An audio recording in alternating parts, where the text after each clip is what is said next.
Hey, thanks so much for tuning in to Graceland Online. Maybe you've been here before, maybe this is your first time, and so we're super grateful and humbled that you've taken the time to watch this episode.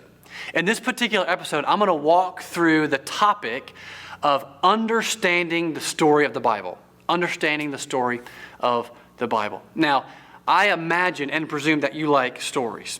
One of the things that I have regularly asked people in this time of COVID, where we're quarantined, we're typically not out and about, and we're relegated to our house a little bit more regularly than what we have been in months or years past. I ask this question, hey, what are you watching? What are you watching on Netflix, and what are you watching on Hulu? And maybe you don't watch a lot of TV, maybe you read a book, but what book are you reading? And I love stories. There's a couple shows that I watch. I watch the show Elementary. It's a guy named Sherlock Holmes and Joan Watson, a contemporary version of it. And Sherlock has some wicked, insane observation skills, as does his mentee, and he's mentored her, Joan Watson, this former medical doctor, and they are this dynamic duo that seemingly there is no case that is beyond their investigative skills.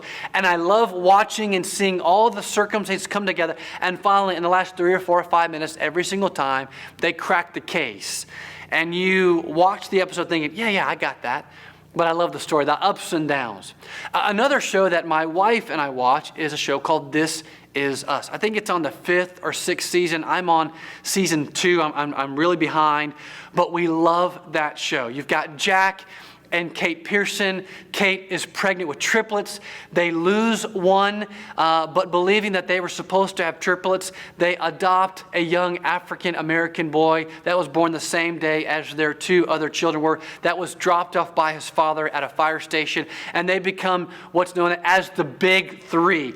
And you watch their story, there's lots of ups, lots of highs, lots of lows, lots of downers, and it goes back to their childhood and fast forwards to when their dad dies. Spoiler alert, sorry about that. And we love watching it. I mean, it's captivating, it's compelling. And sometimes we'll binge watch and watch 2-3 episodes after our kids go down at night, of course. The Bible is much like Elementary. It's much like This Is Us. It's a story. It's not a story like Twilight series or the Harry Potter series that's not based upon actual, real, verifiable events. The Bible is a story that speaks to actual events that happened in history for you and for me. Now, here's the disheartening truth that if you were to ask believers, Christians, non-Christians, people who do not subscribe to the Christian faith, if you were to ask religious people and non-religious people, people who are in church and people who have never in their whole life set foot in an actual church building, if you were to ask them, what is the Bible all about? What's the message? What's the meaning? What am I supposed to take away? I think you could distill every response down to 2. It would look like them saying something along the lines that the Bible is about rules, and the Bible is about examples or heroes or heroines that we're supposed to emulate in our life. Rules and examples. Rules and examples. Now, the Bible does have rules in it. Shocker, right? There are lots of rules and expectations. And truth be told, if you live your life in accordance and in alignment with some of those rules, you're probably going to have a favorable life. I mean, there are rules such as do not murder. You don't have to be a religious person to know that we shouldn't do that.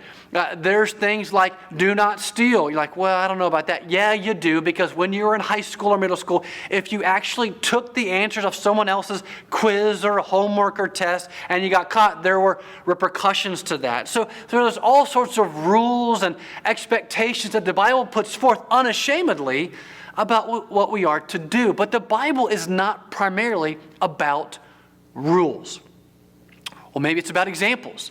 There are all sorts of men and women in the Bible that live courageous lives. You've got a guy named Abraham. in the first book of the Bible, Genesis. He is called by God to go to a far-off country that he's never been. He leaves his friends. He leaves what's comfortable, his conveniences, everything that he knows and that's familiar to him. He leaves and goes to a far-off country. And maybe that's what we need to do. We need to be willing to pack up and go and be obedient to whatever God wants for our life, maybe. Or maybe like Moses. Moses was a guy who exemplified great courage and great bravery. There's been all sorts of movies depicting this account where Moses goes to Pharaoh, who was by far the most powerful man on the face of the planet. And he says those famous words, "Let my people," you probably know it, "let my people go." And Pharaoh acquiesced, and there's lots of more details to that story. But maybe we need to be like Moses. In the face of adversity, in the face of difficult circumstances, in the face of people that really are not for our good and want to bring conflict to our life, we need to show courage and bravery, maybe. Or maybe we need to be like David. David is another character in the Bible. He went toe-to-toe with a real, actual giant named Goliath, who hated God and hated God's people. And David took a little slingshot and swung it through the air, and that stone lodged right into the temple of Goliath, killing him. Maybe we need to be like Goliath and exemplify great bravery and trust in God. But I would say and appeal to you and submit to you that that's not what the Bible is primarily about. Because Abraham was a guy that was fearful. He was a guy that continually lied. In fact, he was married to a woman named Sarah, and Sarah evidently was beautiful.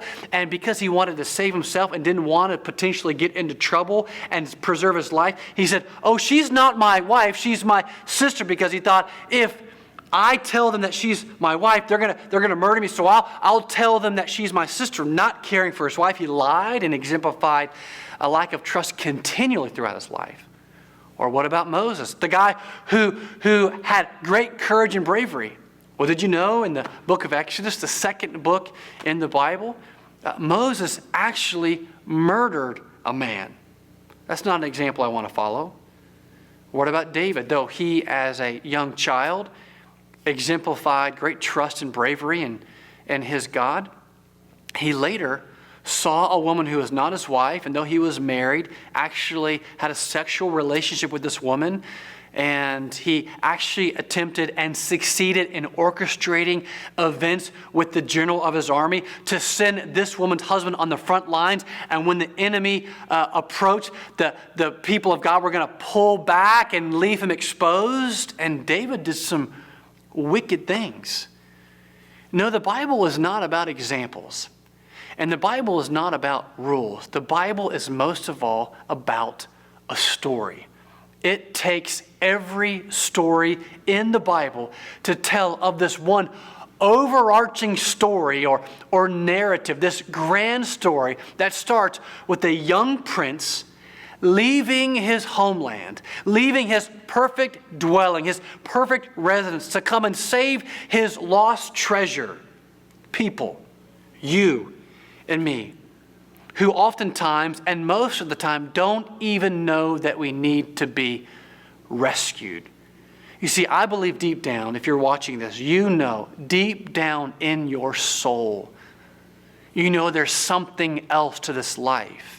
And your life and my life is meant to find meaning in this grand story of a prince who had a miraculous birth, a miraculous life, who taught with great courage and authority and compassion, and people from miles and miles around would come and flock to listen to him. And even to this day, he is the most popular, famous person who has and is and will ever live. His name is Jesus. The end of his life is seen in a public, humiliating, excruciatingly painful death. A public spectacle, a startling detail to his life.